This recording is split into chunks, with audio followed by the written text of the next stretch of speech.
नमस्कार साथियों, हमारे इस जीत एजुकेशन चैनल के माध्यम से अलंकार के संबंध में अर्थालंकार के उपमा रूपक हो गया था। उत्प्रेक्षा अलंकार का दूसरा उदाहरण हमने पूरा कर लिया था कि किस तरह से व्यक्ति की दुर्घटना होने पर उसके सिर में इतना खून निकलने लगा, मानो ऐसे लगने लगा मानो वह लाल रंग का घड़ा फूट गया। तो वहां उपमेय में उपमान की संभावना व्यक्त किया गया। वह कोई उपमेय उपमान नहीं है, लेकिन उसके जैसा बता दिया गया। तीसरा उदाहरण देखिए, बढ़त ताड़ को वृक्ष यह मनु चुमत आकाश। वह ताड़ का पेड़ इतना ऊंचा उठ रहा है, ऐसे लग रहा है मानो आसमान को चूम रहा, छू रहा। तो ताड़ को इतना बढ़ा चढ़ा करके बता दिया गया मानो वह उपमान के जैसा लगने लगा।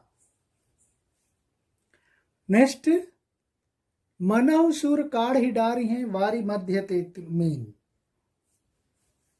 देखिए यहां पर किस तरह से मनहु सूर काढ़ ही डारी हैं वारी मध्य ते मीन।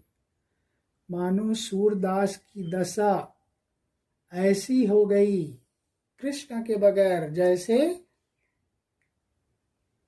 मछली को पानी से बाहर निकालने पर होती है। वारी यानी पानी, मध्य ते मीन, मीन यानी मछली। सूर काढ़ ही डारी हैं, सूर यानी सूरदास उस श्री कृष्ण से अलग होने पर ऐसा उसकी दशा हो गई मानो मछली को जल से अलग कर दी। पर जैसे वह छटपटाते वैसे मानो सूरदास छटपटाने लगे। वैसे आदमी नहीं करता, लेकिन उसके जैसा बता दिया गया है, तो इसलिए संभावना व्यक्त की गई है। मानव सुर काढ़ ही डारी है वारी मध्य ते मीन। नेक्स्ट पांचवा है, मनो नीलमणि शैल पर आतप परियो प्रभात। ये बिहारी के दोहे का है। सोहत ओढ़े पीत पटु श्याम सलोने गात, मनो नीलमणि शैल पर आतप परियो प्रभात। वह नीलमणि पर्वत की सुंदरता को ऐसा बता दिया गया मानो आतप परियो प्रभात, सुबह के समय सूर्य की पीली किरणें पड़ने पर जो सुंदरता होती है, वैसे श्री कृष्ण के नीलवर्ण के शरीर पर पीले वस्त्र सुंदर दिखाई दे रहे हैं। तो यहाँ पर नीलमणि, नीलमणि शैल यानी पर्वत, आतप यानी धूप, पर्याव प्रभात सुबह की सूर्य की पीली किरणें जैसे नीले पर्वत पर पड़ने से वह सुंदर दिखाई देता है, वैसे ही श्री कृष्ण के नीले शरीर पर पीला वस्त्र, पीतांबर वस्त्र सुंदर दिखाई दे रहा है। तो उपमेय में उपमान की संभावना व्यक्त की जा रही है। चौथा और अलंकार है मानवीकरण अलंकार। बहुत सरल अलंकार है साथियों। जहां जड़ वस्तुओं या प्रकृति पर मानवीय भावनाओं का आरोप किया जाता है, वहां मानवीकरण अलंकार होता है। मानवीकरण प्रकृति को, नेचर को, जड़ पदार्थ को, प्राकृतिक जीव जंतुओं को मनुष्य के जैसा हाव भाव करते, उसके जैसा व्यवहार करते दिखा दिया जाता है, तो वहां पर होता है मानवीकरण अलंकार। तो देखिए यहां पर उदाहरण देखिए।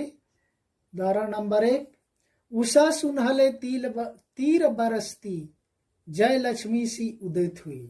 देखो उषा यानी प्रातः काल के समय में सूर्य की पीली किरणें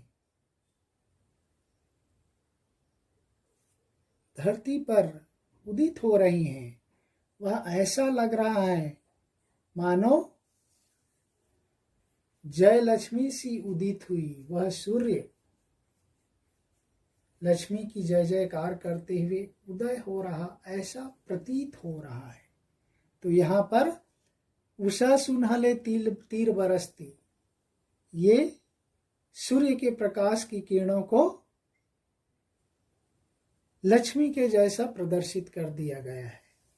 जय लक्ष्मी सी उदित हुई, वह कोई लक्ष्मी थोड़ी है, सूर्य की किरणें हैं, लेकिन उसको मानवीकरण कर दिया, मानो वह लक्ष्मी की तरह उदय हो रही है। नेक्स्ट, मेघमय आसमान से उतर रही संध्या सुंदरी परी सी धीरे धीरे। देखो, मेघमय आसमान से, घटाओं से भरे आसमान से वह उतर रही संध्या सुंदरी। वह सायंकाल का समय, सुंदरी परी सी। वह संध्या को किसके जैसा बता दिया? सुंदर परी के जैसा। सूर्यास्त के समय देखे होंगे, पश्चिम दिशा की ओर घने काले बादल छाए हुए होते हैं, बीच बीच में गैप रहता है। उससे गुजरते हुए सूर्य जब डूबने लगती हैं तो ऐसे लगने लगता है मानो संध्या वो परी के जैसे सुंदर प्रतीत होती है, मनमोहक होती है। तो इसको संध्या के समय को सुंदर परी के जैसा बता दिया। वो कोई परी थोड़ी है, वो संध्या है। जैसे ऊपर वो सूर्य की किरणें हैं, कोई लक्ष्मी थोड़ी है, लेकिन उसके जैसा यहाँ पर हाव भाव करते दिखा दिया। इसलिए यहाँ पर मानवीकरण अलंकार है। नेक्स्ट है, मेखलाकार पर्वत अपार अपने सहस्त्र दृग सुमन फाड़। ये सुमित्रा नंदन पंत की कविता है।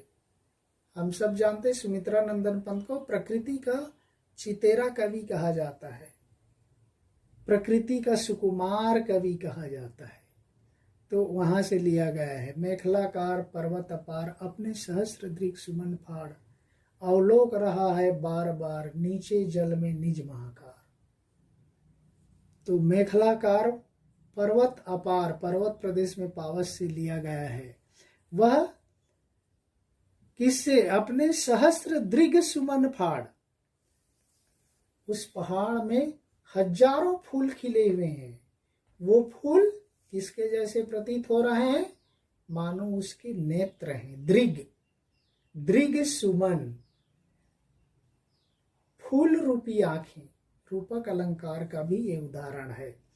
वह फूल खिले हुए हैं। कोई पर्वत का कोई आंख थोड़ी होता है, लेकिन यहाँ पर पर्वत अपार, उस विशाल पर्वत में फूल ऐसे प्रतीत हो रहे हैं मानो पर्वत अपनी फूल रूपी आंखों से निहार रहा है, देख रहा है। तो दृग सुमन फाड़। नेक्स्ट और देखते हैं साथियों, लो या लतिका भी भर लाई मधु मुकुल नवल रस गागरी। वह लतिका, लतिका यानी वह छोटे पौधे जो खिलने लगी हैं, भर लाई मधु मुकुल नवल रस गागरी। मधु यानी सुंदर, मुकुल यानी नए नए कोपले, नवल रस वह नए रस की गगरी, गागरी, गागरी यानी गगरी, मटकी। मानो वह छोटी जो लतिका है, वह छोटे पौधे जो नए नए पत्तों के साथ ऊपर उठ रही है, वो ऐसे लग रहा है मानो वह अपने साथ सुंदर नए पत्तों की, नए रस से परिपूर्ण गगरी, मटकी भर कर ला रही हो। तो इस तरह से उस पौधे के ऊपर के कोमल पत्तों की सुंदरता को मानो रस की गगरी के जैसा बता दिया। नवल रस गागरी, नवल यानी नए, रस की गगरी। नेक्स्ट 5वां देखिए, उच्चाकांक्षाओं से तरवर है झांक रहे नीरव नभ पर। यह भी सुमित्रा नंदन पंत की ही पंक्ति है। उच्चाकांक्षाओं से तरवर, ऊंची आकांक्षा लिए हुए पेड़ उस शांत आकाश की ओर देख रहे हैं। पेड़ की कोई आकांक्षा थोड़ी होती है, वो आदमी थोड़ी है, लेकिन उस पर्वत में, पर्वतीय प्रदेश में बड़े बड़े साल सागौन के पेड़ इतने ऊंचे हैं, मानो वो एक दूसरे को कंपटीशन करते हुए आसमान को छूने वाले हैं, इसलिए वो शांत आकाश की ओर देख रहे हैं। नेक्स्ट है साथियों 5वां अलंकार, अतिशयोक्ति अलंकार। ये सबको मालूम है। चलिए देखते हैं। जहां किसी गुण या स्थिति का बढ़ा चढ़ा कर वर्णन किया जाए वहां अतिशयोक्ति अलंकार होता है। जहां किसी गुण या स्थिति का इतना बढ़ा चढ़ा कर वर्णन कर दिया जाता है कि वह सांसारिकता से अधिक हो जाता है, तब वहां पर होता है अतिशयोक्ति अलंकार। तो इसका उदाहरण नंबर 1 देखिए साथियों, देख लो साकेत नगरी है यही, स्वर्ग से मिलने गगन में जा रही। साकेत नगरी की तुलना इतना कर दिया गया है मानो वह स्वर्ग से मिलने के लिए जा रही। कहाँ? साकेत मीन्स अयोध्या। अयोध्या को ही साकेत कहा जाता है। तो साकेत अर्थात अयोध्या नगर इतना सुंदर है कि वह धरती में नहीं बल्कि उड़कर स्वर्ग में जा रही। ऐसा संभव नहीं है। अतिशयोक्ति मतलब बहुत बढ़ा चढ़ा करके बोला जाता है। नेक्स्ट फेमस एग्जाम्पल है, देखिए बहुत प्रसिद्ध उदाहरण।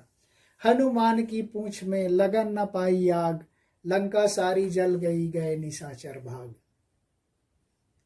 जो लंका दहन के समय हनुमान जी करते उसका उदाहरण है। हनुमान की पूंछ में आग लगा ही नहीं, लगन न पाई आग, तुरंत लंका सारी जल गई और सारे निशाचर राक्षस भाग गए। इतना मतलब बढ़ा करके बता दिया जाता है। नेक्स्ट राणा के घोड़े के संबंध में है, ये भी बहुत प्रसिद्ध उदाहरण है। तीसरा, आगे नदियां पड़ी अपार, घोड़ा कैसे उतरे पार, राणा ने सोचा इस पार, तब तक चेतक था उस पार।